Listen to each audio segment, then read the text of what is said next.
നമ്മൾ ഇനി അങ്ങോട്ടാ പോകുന്നത്? നമുക്ക് ഇടുക്കിയിലേക്ക് പോകാം. അപ്പോൾ കാറ്റാണോ തരംഗമാണോ അതോ മാറ്റമാണോ എന്നുള്ളത് കാത്തിരുന്ന് കാണാം. ഇനി ചുരുങ്ങിയ സമയം മാത്രം. നമുക്ക് വളരെ വേഗം ഇടുക്കിയിലേക്ക് പോകാം. ഹാഷ്മി, ഇടുക്കിയിലും വളരെ ശക്തമായ മത്സരം, ശക്തിമത്തായ എനിക്ക് ഒരു മണിക്കൂറായിട്ടുള്ളൂ. എന്തായാലും അതിന്റെ ഗുണം എനിക്കും കിട്ടി തുടങ്ങിയിട്ടുണ്ട്. എന്തായാലും അതിശക്തമായ മത്സരം നടക്കുന്ന മണ്ഡലങ്ങളുള്ള ജില്ലയാണ് ഇടുക്കി. നമുക്ക് വളരെ വേഗം ഇടുക്കിയിലേക്ക് പോകാം. ഇടുക്കിയിൽ ജനങ്ങൾക്ക് എന്താണ് പറയാൻ? ഹൈ റേഞ്ചിൽ ഹൈ വോൾട്ടേജിൽ അവിടുത്തെ ഹൈ ആൾക്കാർക്ക് കുറെ കാര്യങ്ങൾ ഹൈ ആയിട്ട് പറയാനുണ്ട്. ഇടുക്കിയിലെ ശക്തമായ മത്സരമാണ്. എന്നാൽ ചെറിയ ഭൂരിപക്ഷത്തിൽ റോഷി ജയിക്കാൻ സാധ്യത. ആര് നേടുമെന്ന് പറയാൻ പറ്റില്ല. കട്ട നിൽക്കുന്നു. ശക്തമായ മത്സരം കാഴ്ചവെച്ചു എന്നൊക്കെ പറയുന്നുണ്ട്. അതുപോലെ ഇപ്പം നമുക്കും പറയാൻ പറ്റുള്ളൂ. വിജയം അവരാത്തിന്റെ യോഗം പോലെ. ഇവിടെ വികസനം വേണം നമുക്ക്, അതാണ് നമ്മുടെ ആഗ്രഹവും. ഇപ്പം ഈ 25 വർഷം റോഷി ഭരിച്ചു, വിജയ് ഇവിടെ നടത്തി. എങ്കിലും പുതിയൊരു മാറ്റം ആവശ്യമാണെന്നാണ് ആഗ്രഹിക്കുന്നത്.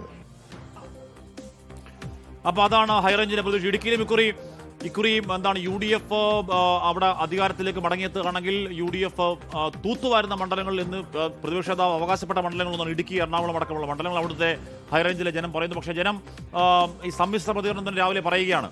കട്ടപ്പനയിൽ നിന്നും നമ്മുടെ പ്രിയപ്പെട്ട സുന്ദരൻ രാഹുൽ വിജയൻ, പൈനാവ് രാഹുൽ വിജയൻ ചേരുന്നു. Rahul, good morning. എന്ന് പറഞ്ഞാൽ ഇവിടെ 24-ലെ മാത്രമല്ല കേരള മാധ്യമ ചരിത്രത്തിൽ ഏറ്റവും അധികം ഗേൾ ഫ്രണ്ട്സ് ഉള്ള, ഏറ്റവും അധികം യുവതികളുടെ രോമാഞ്ചമായ രാഹുൽ വിജയൻ. രാഹുൽ, പറയൂ.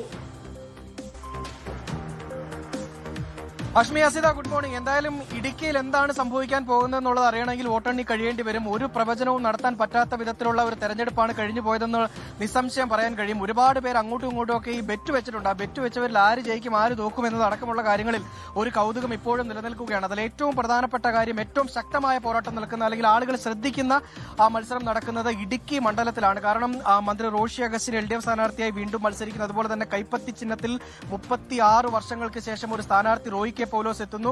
NDAയുടെ ശക്തനായ സ്ഥാനാർത്ഥി. അങ്ങനെ ത്രികോണ പോരാട്ടം എന്ന് വേണമെങ്കിൽ പറയാവുന്ന ഒരു മത്സരം നടന്ന ഇടുക്കി മണ്ഡലത്തിലെ വിജയം ആർക്കായിരിക്കും എന്നുള്ളതാണ് ഏവരും ഉറ്റുനോക്കുന്നത്.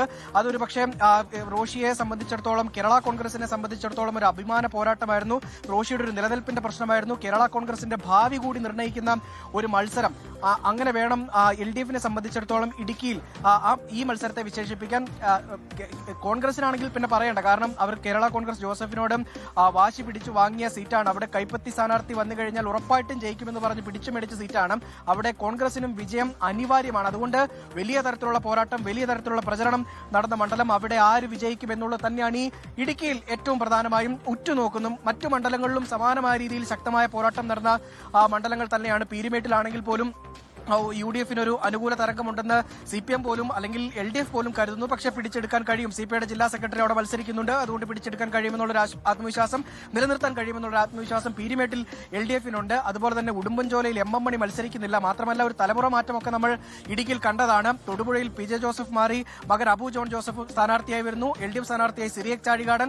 അതുപോലെ ദേവികുളത്ത് 3 രാജമാർ. ആ രാജകുമാരിൽ ആര് രാജാവാകും എന്നത് അടക്കമുള്ള കാര്യങ്ങൾ ഇനി കാത്തിരുന്ന് തന്നെ കാണണം. കാരണം ഈ BJP സ്ഥാനാർത്ഥിയായിട്ട് മുൻ CPMന്റെ MLA S രാജേന്ദ്രനാണ് മത്സരിക്കുന്നത്. അദ്ദേഹം എത്ര വോട്ട് പിടിക്കും എന്നതിനനുസരിച്ചായിരിക്കും അവിടെ ദേവികുളത്ത് ആര് വിജയിക്കും എന്നതൊക്കെ പറയാൻ കഴിയും. അങ്ങനെ ഇഞ്ചോടിഞ്ച് പോരാട്ടം നടക്കുന്ന, എല്ലാ തരത്തിലും ആളുകളെ ഒരു കൺഫ്യൂഷൻ എടുപ്പിക്കുന്ന മത്സരമാണ് ഇടുക്കിയിൽ നടക്കുന്നുള്ള കാര്യത്തിൽ യാതൊരു സംശയവുമില്ല. നിലവിൽ 4-1, 4 LDFനും 1 UDFനും എന്ന നിലയിലാണ് കക്ഷി MLA സീറ്റുള്ളത്. അത് മാറും. 5-5 പിടിക്കുമെന്ന് UDF പറയുന്നു. അങ്ങനെയല്ല, 4 തന്നെ തുടരും എന്ന് LDF പറയുന്നു. അങ്ങനെ അവകാശവാദങ്ങൾ ഒരുപാടുണ്ട്. NDAക്ക് വലിയ മുന്നേറ്റം കാഴ്ചവെക്കാൻ കഴിയുമെന്നൊക്കെ പറയുന്നു. എന്തായാലും എല്ലാം വോട്ടെണ്ണൽ കഴിഞ്ഞതിന് ശേഷം മാത്രമേ നമുക്ക് പറയാൻ കഴിയുകയുള്ളൂ. എന്തായാലും നിലവിൽ ഈ സ്ട്രോങ് റൂം തുടങ്ങുന്ന നടപടിയിലേക്ക് നീങ്ങുകയാണ് എന്നുള്ളതാണ്. രാഹുൽ വിജയൻ, അവിടെ യുവതികളുടെ രോമാഞ്ചം. രാഹുൽ വിജയൻ അവിടെ ഇടുക്കിയിൽ നിന്ന് വിവരങ്ങൾ നൽകുകയായിരുന്നു. അവിടെ ഹയർ സെക്കൻഡറി സ്കൂളാണ് പ്രധാന വോട്ടിംഗ് കേന്ദ്രം. ഹൈ റേഞ്ചിൽ എന്ത് സംഭവിക്കുന്നു? ഹൈ വോൾട്ടേജ് ആകാംക്ഷയോടെ എല്ലാവരും കാത്തിരിക്കുന്ന സമയമാണ്. പ്രിയപ്പെട്ട പ്രേക്ഷകരെ, സമയം 6:57.